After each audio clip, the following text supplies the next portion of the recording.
So far, we have talked a lot about operating system.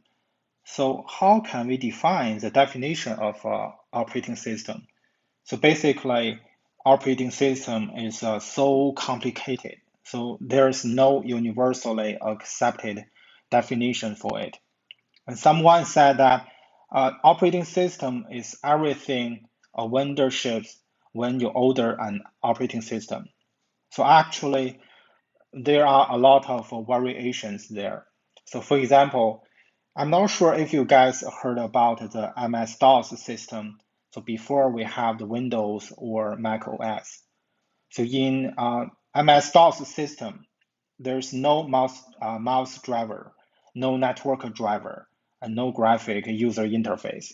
But we still call it operating system. So surely in nowadays operating system, such as the Windows or Mac OS, we have those kind of things. And also someone else may define the operating system as the one program running at all the time, so on the computer. Surely this program is operating system, but this is not the entire operating system. Actually, this is just a part of the operating system, which we call it kernel, or the core part of the operating system. So later you will know that. And beside this program, we have other types of program. For example, a system program, which is shipped with the operating system. For this kind of program, we often deem it as a part of the operating system. For example, in Mac OS, so we have a Safari. In Windows, before Windows 10, we have Internet Explorer. Sometimes we call it IE. On Windows 10, we have Microsoft Edge. So all these aforementioned programs are system programs. So they can help you do the web browsing. However, they are not running all the time on the operating system. So when you purchase the operating system, they will come with the operating system. So they are a good example of system programs. And also, there's another type of programs which are installed by the users on the operating system. So for those kind of programs, we call them application programs. For example, Microsoft Office, VirtualBox, etc. So sometimes the boundary of programs may not be quite clear. For example, when you do the web browsing, you may use Google Chrome or use Firefox, right? So are they system programs or application programs?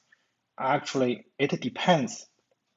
If you use them on Windows or Mac OS, so you have to install them by yourself. So in that case, they belongs to application programs. However, you may know that the operating system created by Google, such as the mobile operating system Android, the Google Chrome comes with the operating system. So for this case, Chrome is a system program. Again, be careful about the difference between a system program and an application program. And also, operating system is so complicated. So there's no universally accepted definitions, but still, you can describe it from different aspects.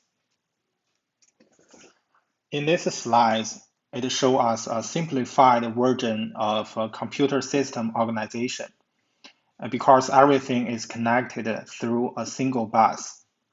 So when different types of controllers, they want to send the data to CPU for processing.